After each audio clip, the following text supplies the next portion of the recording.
dando a sequência do versículo 9 até o versículo 19. Então vamos pedir para que vocês possam abrir suas Bíblias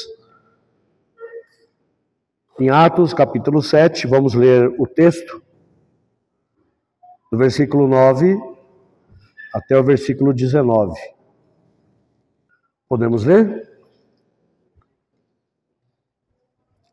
Todos acharam? Os patriarcas invejosos de José venderam-no para o Egito, mas Deus estava com ele e livrou-o de todas as suas aflições, concedendo-lhe também graça e sabedoria perante Faraó, rei do Egito, que o constituiu governador daquela nação de toda a casa real.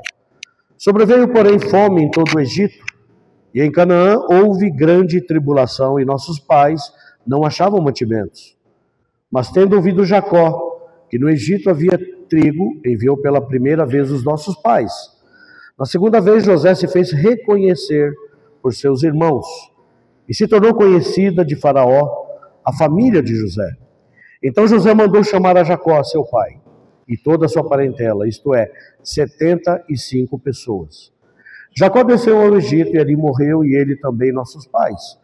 E foram transportados para Siquém e postos no sepulcro de Abraão, que ali comprara dinheiro aos filhos de Amor. Como, porém, se aproximasse o tempo da promessa que Deus jurou a Abraão, o povo cresceu e se multiplicou no Egito, até que se levantou ali outro rei, que não conhecia José. Versículo 19.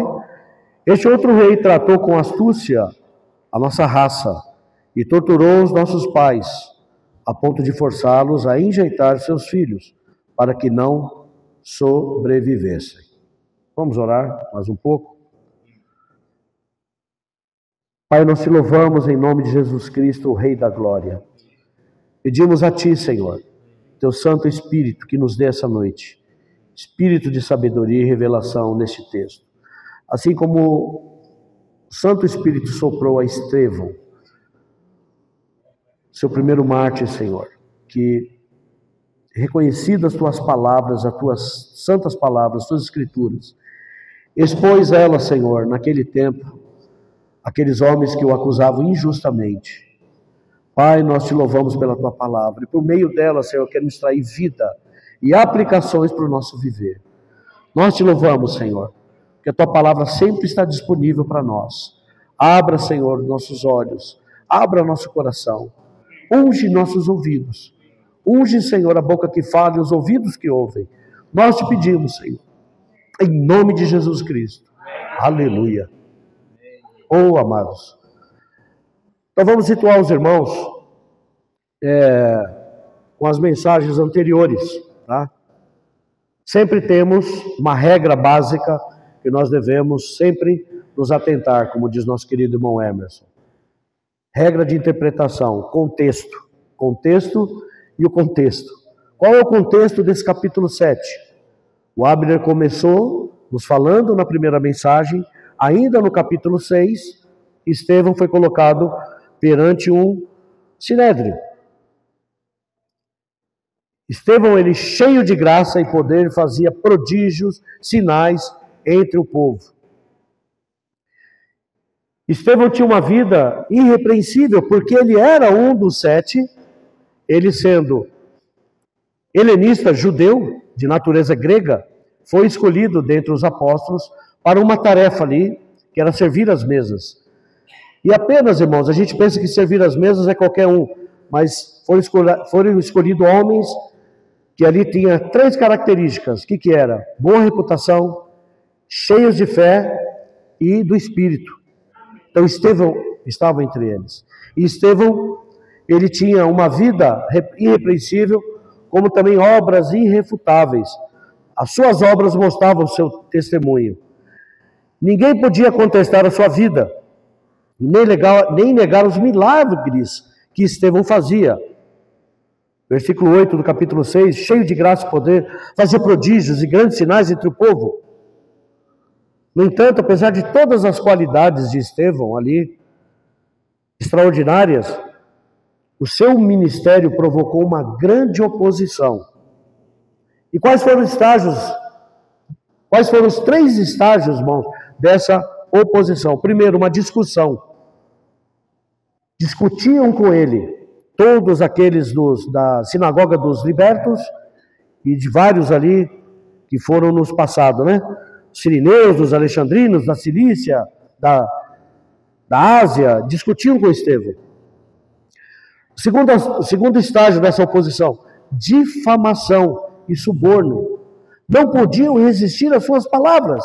Então, eles difamaram e subornaram homens para falar que ele estava dizendo contra Moisés, que representa a lei, e o templo, onde se faz adoração a Deus, se fazia adoração a Deus.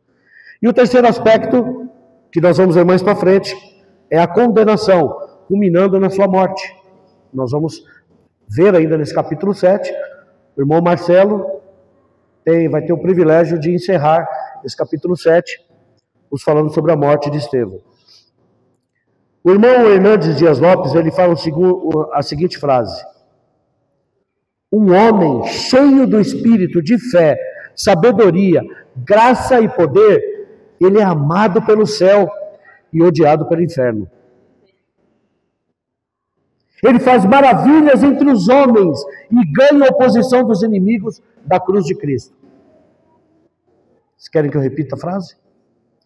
Um homem cheio do espírito de fé, sabedoria, graça e poder, é amado pelo céu e odiado pelo inferno. Ele faz maravilhas entre os homens e ganha a oposição dos inimigos da cruz de Cristo. Então acusaram ele de blasfêmia contra Moisés, contra Deus e o templo. E havia 2 coisas especialmente preciosas para os judeus: o templo e a lei. Eles entendiam que só no templo podia adorar Deus e oferecer sacrifício. O Marcelo deu um exemplo na mensagem anterior, mostrando que o nosso Deus, e Estevão, perante aquele sinédrio, ele rememorou a história do povo judeu. E o Marcelo nos falou semana passada, um lugar único de adoração, naquele encontro em João capítulo 4, da mulher samaritana, já com Jesus ali presente a ela como samaritana. Aqui é o lugar que se adora a Deus. Vocês, judeus, dizem que é lá em Jerusalém. Mulher, nem aqui, nem lá adorareis mais a Deus. Mas Deus procura os verdadeiros adoradores, que o adorem em espírito e em verdade ou realidade. Nós cantamos esse hino para te adorar, ó Deus. Foi que eu nasci em espírito e em verdade. Te adoramos, Senhor. Para adorar a Deus não é um lugar físico. Então, eles entendiam que a lei jamais podia ser mudada, acusavam Estevão de dizer que o templo desapareceria, e essas acusações eram gravíssimas, uma vez que o templo era o lugar do símbolo da presença de Deus. Então falar contra a casa de Deus, irmãos, era um pecado de blasfêmia e poderia ser até para a morte, mas eles não podiam matar, eles tinham que entregar aos romanos essa sentença. Nós vamos ver isso mais à frente. Então, o que o Senhor, irmãos, mostra-nos nesse capítulo 7? Que os objetivos de Estevão é mostrar em sua defesa que Moisés e o templo nunca foram essenciais. Deus mesmo sem Moisés e sem o templo já havia revelado aos judeus. Então, quando no capítulo 7 o irmão Marcelo começa falando, e eles perguntaram ali, o sumo sacerdote, porventura é isto que você está sendo acusado? Ele falou em sua defesa: varões, irmãos e pais. Havia um profundo respeito. Entre os judeus eles têm um profundo respeito e chamam os mais velhos de pais. Então Estevão fala: varões, irmãos e pais, ouviu-me, o Deus da glória apareceu a Abraão, nosso pai, quando estava na Mesopotâmia. Antes de haver a lei, 430 anos antes de haver a lei e o templo, Deus já havia aparecido a Abraão na Mesopotâmia, lá em Ur, às margens do rio Eufrate. Ur dos caldeus, nós sabemos, uma terra cheia de ídolos. Deus apareceu. Então Marcelo nos ajudou nesse texto mostrando que Estevão, na sua defesa, aparecem vários personagens do Antigo Testamento.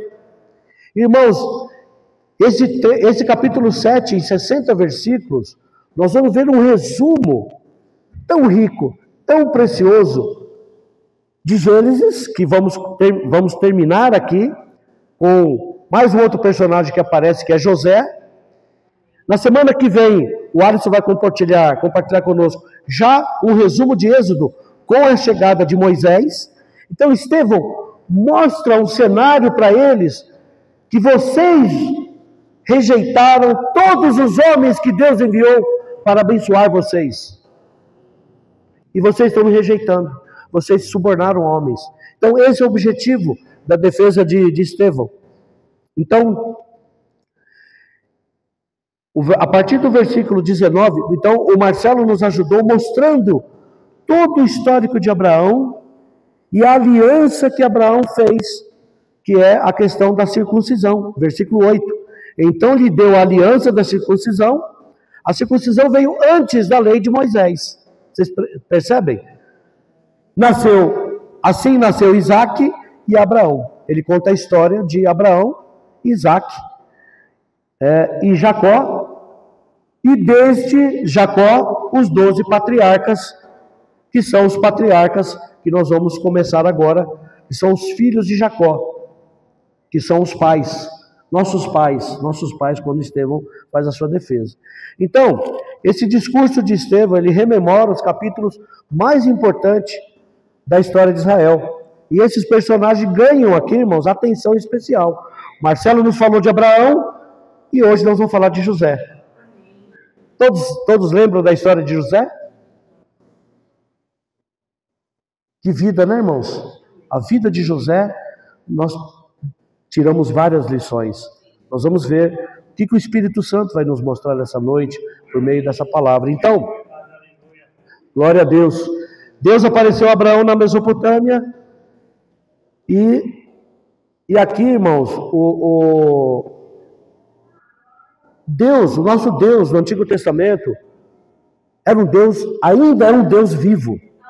Ele sempre foi e sempre será um Deus vivo.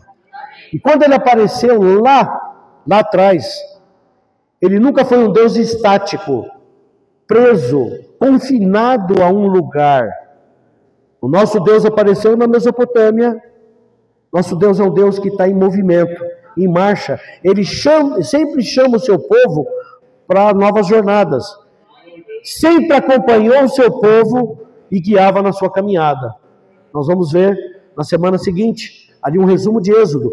E aqui, do versículo 8, aí do versículo 9 até o 19, nós vamos fechar um trecho do livro de Gênesis. Pronto, se você quer aprender os 5 livros do Pentateuco, nós vamos ver nessas mensagens de Atos capítulo 7. Aleluia!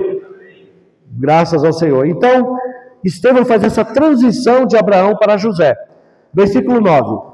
Os patriarcas, invejosos de José, venderam-no para o Egito, mas Deus estava com ele. Uma das coisas mais belas que nós vemos, irmãos, é a figura de José e o nosso Senhor Jesus Cristo. José foi assim, lá no Antigo Testamento, uma figura mais completa do nosso Senhor. José foi vendido pelos seus irmãos por 20 ciclos de prata. O nosso Senhor foi vendido por 30 moedas de prata. Jacó era o amado do Pai. Jesus é o enviado, é o amado do Pai. Eis o meu filho amado em quem me comprazo. Em várias aparições, o Pai fala, esse é o meu filho amado em quem me comprazo. Então, José, Deus estava com ele o tempo todo. Versículo 10. E livrou-o de todas as suas aflições, concedendo-lhe também graça e sabedoria perante Faraó, rei do Egito, que o constituiu governador daquela nação e de toda a sua casa real. Então, irmãos, graças ao Senhor, José, no seu tempo, não precisava ir ao templo para estar perto de Deus. Ao invés disso, Deus estava o tempo todo com ele. E livrou de todas as suas aflições. Como é que está as suas aflições? Mesmo em face das aflições, Deus está conosco, irmãos. Deus não quer, nosso Deus, ele pode nos livrar das aflições, mas mesmo em face das nossas aflições, o Senhor está conosco. O Senhor nos assiste. E o Senhor quer nos livrar de nossas aflições, e nesse momento Ele quer dar graça, quer dar sabedoria, para a gente poder ficar livre de todas essas coisas. Então José, aqui, sobreveio porém fome em todo o Egito, e em Canaã houve grande tribulação, e nossos pais não achavam mantimentos. Mas tendo ouvido Jacó, que no Egito havia trigo, enviou pela primeira vez os nossos pais. Na segunda vez, José se fez reconhecer por seus irmãos e se tornou conhecida de Faraó a família de José. Vocês lembram que José teve sonho? Os irmãos o chamavam de sonhador. E ele sonhou que todos se curvariam como feixes, lembra? De trigo perante ele. E os irmãos falaram: lá vem um sonhador. José foi odiado pelos seus irmãos. Cristo também foi odiado pelos seus irmãos. Os da própria casa não criam nele. Sabe, irmão, nós fazendo um comparativo de Cristo e José, é um tipo de Cristo. Ele foi encarcerado numa prisão, mas saiu da prisão e tornou-se governador. Cristo passou pela morte, mas ressuscitou. Aleluia. Glórias ao Senhor. Então, irmãos, no versículo 14, José mandou chamar a Jacó, seu pai, e toda a sua parentela, isto é, 75 pessoas. Entre os historiadores, aí há porque em Gênesis 46, 27, diz que na casa de Jacó havia 70, ao todo na família de Israel. Mas Estevão, em Atos capítulo 7, ele diz que havia 75. Calma, tem uma explicação. Estevão, ele citou, como ele era um judeu helenista de origem grega, ele, certamente aqui no relato de Lucas, e mais para frente os historiadores, usando a Septuaginta do Velho Testamento, diz 75. O número não está errado. Apenas se chegou a um caminho diferente, especificamente adicionando mais 5 filhos ou netos de José, nascidos no Egito. E José, irmãos, ele é caracterizado como um libertador e um provedor. É um libertador. Cristo, o que ele é? Um libertador. Nos libertou dos nossos pecados. Glórias ao Senhor. Então José, ele se tornou um libertador e um provedor do seu povo. A grande chave, irmãos, que eu tive um sentimento da vida de José, vamos ler Gênesis 50, versículo 20. Os irmãos puderem acompanhar. Gênesis, eu falei Gênesis 50, né? Gênesis 50, versículo 20. Quando José estava conversando com seus irmãos, vou voltar um pouquinho aqui no versículo 17.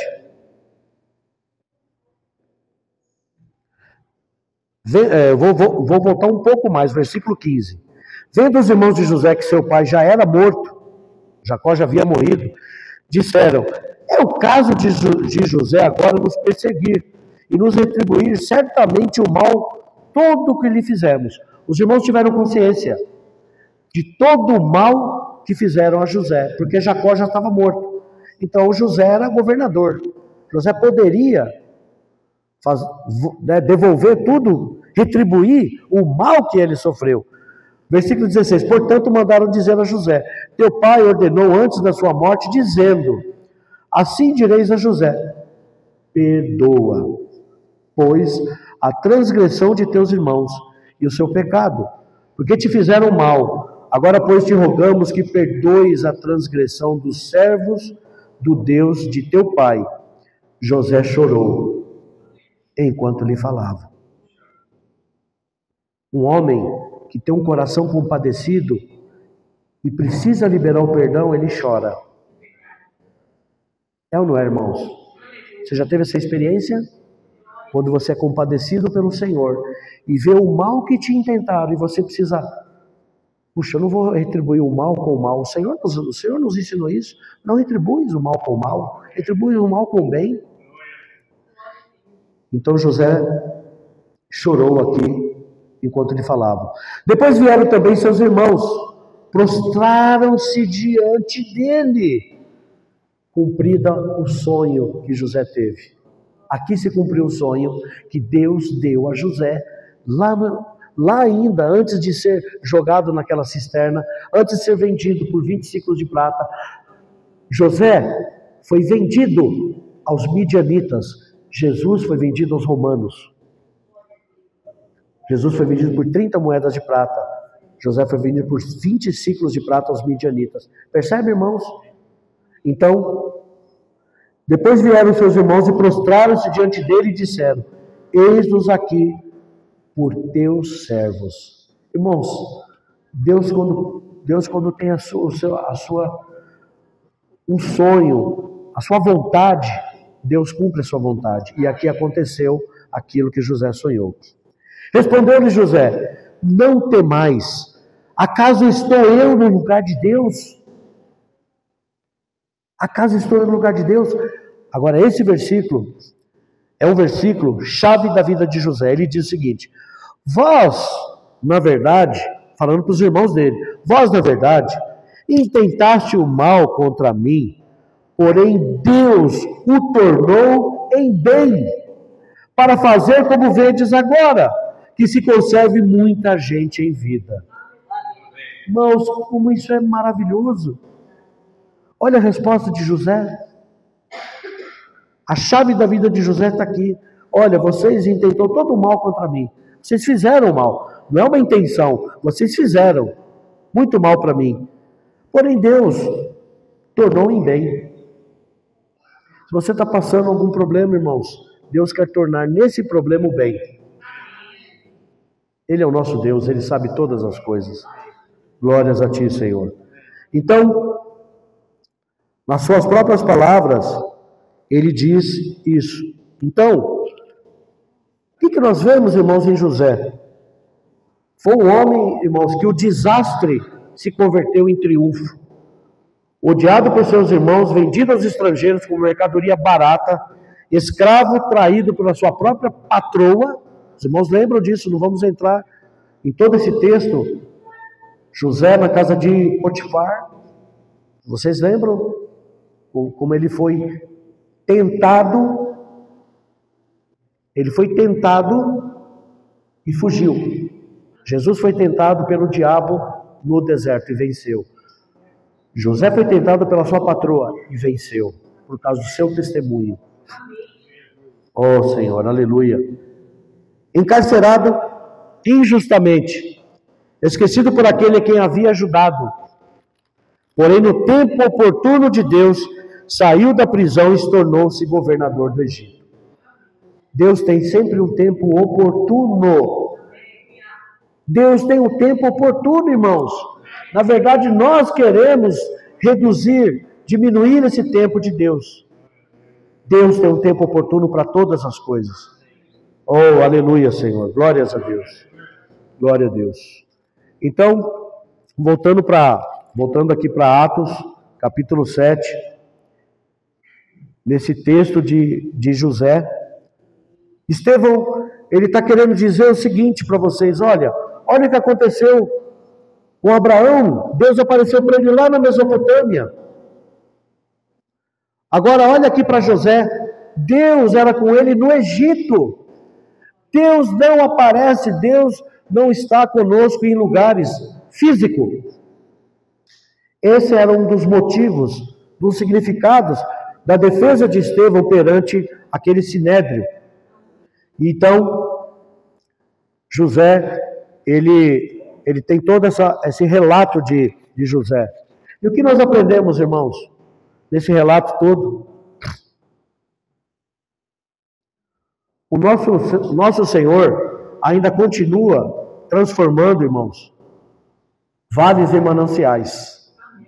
Ele ainda transforma vidas sofridas, pelo sofrimento dessas vidas sofridas, em um troféu da sua graça. Deus quer dispensar graça, mesmo em sofrimento. Tem um hino que cantamos, mesmo em sofrimento, eu me lembrei agora, ali eu estarei, eu não me lembro agora esse hino, é um hino muito rico, a letra é muito forte. Não sei se os irmãos lembram desse hino, mesmo em sofrimento eu estarei com você, eu te conforto, um hino muito rico. E no meio dessa vida dolorosa de José, nós vimos que ele foi exaltado e tornou-se um salvador do seu povo. Então, 3 verdades eu queria aplicar aqui, que nós podemos ver na experiência de José. Primeiro, a presença de Deus em nós. Aqueles patriarcas invejosos lá de José venderam-no para o Egito, mas Deus estava com ele. Deus, irmão, não nos livra dos problemas. Deus não nos livra dos problemas. Ele é Deus. A sua vontade é soberana e eterna. Se Ele quiser, Ele livra. Mas Ele não livra, mas Ele está conosco nos nossos problemas. Aleluia! Segundo, José falou aqui, a intervenção de Deus. Deus interviu na vida de José, livrou-o de muitas aflições, concedendo graça e sabedoria perante Faraó. Era uma necessidade que Deus tinha um plano, e Deus concedeu graça e sabedoria. E ele foi constituído governador daquela nação e de toda a casa real. Então, Deus não nos livra de sermos humilhados. Mesmo se nós passarmos dificuldades de sermos humilhados, Ele nos exalta em tempo oportuno. Aleluia! Terceiro, Deus tem uma graça específica para cada um de nós. Ele não nos poupa de sofrermos injustiças. Não nos poupa. Pode nos livrar de injustiça, mas Ele não nos poupa. Mas nos dá poder para triunfar sobre elas através do perdão. José nos ensina, irmãos, dispensar um perdão, mesmo em face de tantas injustiças. Irmãos, se nós olharmos para a vida de José, não chega nem aos pés, nem 1 milímetro. Se nós estamos passando alguma situação de injustiça, sofrimento, olha para a vida desse homem. E Deus o usou, e mesmo fora da terra de Canaã. Então, irmãos, aqui finalizando, versículo 17. Como, porém, se aproximasse o tempo da promessa que Deus jurou a Abraão, Deus havia jurado a Abraão que a descendência de Abraão seria peregrino numa terra estranha, e ali ficariam por mais de 400 anos, e seriam injustiçados. Como, porém, se aproximasse o tempo da promessa que Deus jurou a Abraão, o povo cresceu e se multiplicou no Egito. Aquelas 70 pessoas de uma casa chegaram no Egito e Deus multiplicou aqueles 70 através dos 12 patriarcas. E ali, até que ali se levantou outro rei que não conhecia a José. Esse outro rei tratou com astúcia a nossa raça e torturou os nossos pais, a ponto de forçá-los a enjeitar seus filhos para que não sobrevivessem. Nesse discurso de Estevão, ele está rememorando aquele sinédrio. Olha, esse rei tratou com astúcia a nossa raça. Eu, Estevão, que estou perante vocês, sou judeu. Era como se Estevão tivesse colocando na consciência deles que eu estou sendo acusado de uma difamação. Houve suborno ali. E aí ele começa a falar a ponto de forçá-los a injetar seus próprios filhos. Eu sou filho da nação de Israel, eu sou judeu como vocês, para que não sobrevivessem. E aqui nós finalizamos essa segunda parte, até o versículo 19. Completando aqui, irmãos, um breve resumo do livro de Gênesis, com a vida de José. Semana seguinte, vai começar, por esse tempo, nasceu Moisés. E aí vem um resumo do livro de Êxodo. Irmãos, isso não é maravilhoso? Como pode ali, semana passada o irmão Marcelo falou, naquela época Estevão, ele deu um resumo panorâmico de toda a história de Israel, partindo de Gênesis, Êxodo, Levítico, Números e Deuteronômio, e nós vamos ver dentro desses 60 capítulos, ainda a era da monarquia, com os reis, até a construção do templo de Salomão. Ele dá um panorama para aquele sinédrio. Irmãos, isso é rico demais, muito rico. Que o Senhor nos abençoe, nos guarde, possa nos dar graça para nós completarmos todo esse capítulo de Atos e possamos, Senhor, nos dar graça para ver, irmãos, que esse capítulo 7, ele é um passo para acontecer eventos que nós vamos ver. Estevão, em sua defesa, perante aquele sinédrio, era como se ele dissesse: olha, vocês rejeitaram Jesus, e vocês estão rejeitando todos aqueles que Deus levanta para abençoar vocês. Por conta dessa defesa de Estevão, que vai culminar na sua morte, é como se Deus falasse: chega, o evangelho não é mais para vocês. Agora eu vou levar para um outro povo que vai receber a Jesus, o evangelho. E aí na sequência nós vamos ver logo no início do capítulo 8, com a morte de Estevão, havia uma pessoa ali que consentia na sua morte, que era o jovem Saulo. No capítulo 8, Deus manda uma perseguição, todos saem para pregar o evangelho, e no capítulo 9, Paulo se converte, e o evangelho é levado para os gentios. Irmãos, que jornada maravilhosa no livro de Atos. Como é que está você, irmãos? Irmão, irmã? Eu tenho apreciado demais essa jornada pelo livro de Atos. Quanta palavra, quanta revelação o Senhor tem nos dado. Vamos orar mais um pouco. Querido Senhor, nós te louvamos e te agradecemos pela tua palavra, Senhor. Tua palavra que é viva e eficaz. Oh, amado Senhor, muito obrigado, Senhor.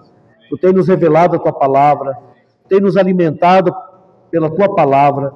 Tu tem, Senhor, nos tornado, Senhor, participantes da tua vida a cada dia, ao nos alimentarmos da sua palavra e aplicá-las em nosso viver.